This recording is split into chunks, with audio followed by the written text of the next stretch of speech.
ہمارا سبق چل رہا تھا مثنوی، خاص کر شمالی ہند میں مثنوی کا آغاز و ارتقاء۔ اس سے قبل کے لیکچرز میں ہم نے میر اور سودا کی مثنوی نگاری اور اس کے دور کے میں مثنوی نگاری نے کیسی ترقی کی، اس کا ہم مطالعہ کر رہے تھے۔ چلیے آج ہم اس کے آگے بڑھتے ہوئے شمالی ہند میں اردو مثنوی کا آغاز و ارتقاء پر بحث کرتے ہیں۔ تو آج کا جو ہمارا ٹاپک ہے وہ ہے شمالی ہند کی مثنوی نگاری کے ارتقاء میں میر اثر اور میر حسن، یہ دو اردو کے بڑے شاعر ہیں، ان کا مثنوی نگاری میں کیا تعاون رہا ہے، یہ اس کا آج ہم مطالعہ کرنے والے ہیں۔ تو دیکھیے، یاد رکھیے، سب سے پہلے خواجہ میر اثر یہ کون تھے؟ تو یہ 1794 عیسوی میں یہ پیدا ہوئے تھے۔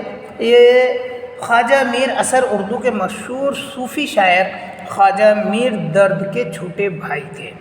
میر اثر کی بنیادی اہمیت ایک مثنوی نگاری کی ہے، نگار کی ہے۔ ان کی مثنوی خواب و خیال کا شمار اردو کی اہم مثنویوں میں ہوتا ہے۔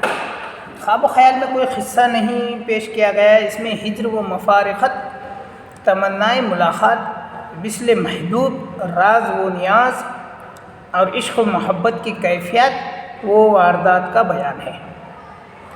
یہ مثنوی چونکہ ایک عاشق کی ہر طرح کے جذبات و کیفیات اور اس کے سوانے کا سچا اور بے باکانہ اظہار ہے، اس لیے اس میں وہ سب کچھ آ گیا ہے جو عام طور پر بیان نہیں ہوتا۔ میر اثر کے ہاں اس بیان میں اس لیے حدت اور شدت ہے کہ وہ خود اپنی آپ بیتی سنا رہے ہیں۔ یہ بیان وصل کے لیے واقعاتی ہے کہ وہ مثنوی لکھتے وقت آرزوئے وصل کی آگ میں جل رہے تھے۔ ان کا عشق خالصاً مجازی اور جسمانی نوعیت کا ہے، ان کا سراپا خیالی نہیں ہے بلکہ اثر کا دیکھا بھالا ہے، اس لیے ان کے بیان میں بے ساختگی، والہانہ پن اور سرشاری کی کیفیت پائی جاتی ہے۔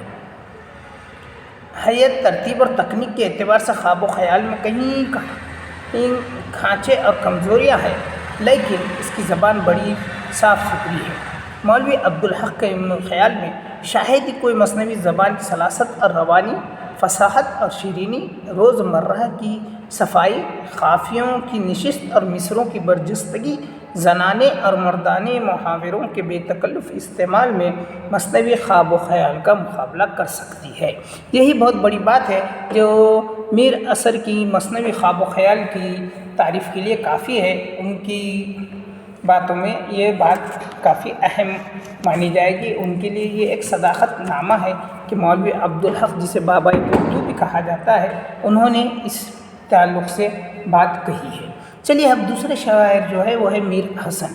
میر حسن کے بارے میں اگر ہم بات کریں تو میر حسن کو سبھی جانتے ہیں کہ اردو کے مشہور مثنوی نگار میر حسن ہے، جن کی مثنوی سحر البیان کو سب سے مشہور مثنوی کا اعزاز حاصل ہے۔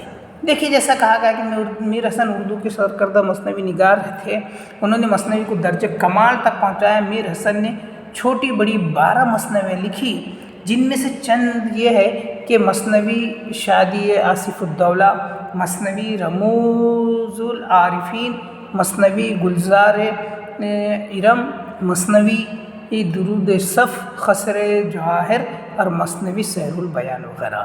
ان کی مثنوی میں سحر البیان نہ صرف ان کی شاہکار مثنوی ہے بلکہ اردو مثنویوں کی بھی سرتاج ہے۔ یہ ان کی آخری عمر کی تصنیف ہے جو 1199 ہجری میں یعنی 1784-85 میں مکمل ہوئی۔ 1784-85 میں یہ مثنوی 2179 اشعار پر مشتمل ہے۔ اس میں وہ ساری خصوصیات یکجا ہو گئی ہے جو ایک بہترین مثنوی کے لیے ضروری ہے۔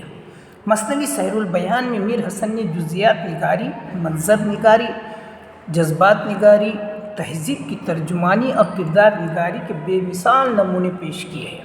کردار نگاری کا شاہکار نجم النساء کا کردار ہے جو نہایت جاندار اور زندگی سے بھرپور ہے۔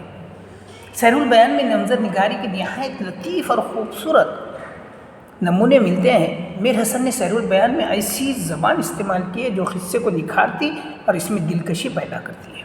اس کے بیان میں تکلف و تصنع نہیں ہے، ان کی زبان عام بول چال کی زبان ہے۔ زبان کے استعمال میں انہوں نے موقع و محل کا لحاظ رکھا، انہوں نے ہر طبقے اور کردار کی زبان میں اس طبقے کے مخصوص لہجے اور مزاج کو شامل کیا ہے۔ انہوں نے ثنائے و بدائے کا بھی استعمال کیا۔ تشبیہات، ایہام اور رعایت لفظی کو برتنے میں انہوں نے اعتدال اور توازن قائم رکھا ہے۔ مختصر یہ ہے کہ فنی خوبی اور زبان و بیان کی لطافتوں کی وجہ سے سیر البیان اردو مثنوی میں گل سرسید کی حیثیت رکھتی ہے، اور اس مثنوی کی وجہ سے میر حسن کا نام اردو ادب کی تاریخ میں بقائے دوام حاصل کر چکا ہے۔ میر حسن کے معاصرین کی جب اگر ہم بات کریں، میر حسن کے تو اب آپ تقریباً سب جانتے ہی ہے، اس کے مختلف کردار ہیں سیر البیان میں، جہاں پر بہت ساری باتیں ہوئی، شہزاد بے نظیر اور بقاؤلی کی محبت اور طاقت کا بھی یہاں پر ذکر کیا گیا ہے۔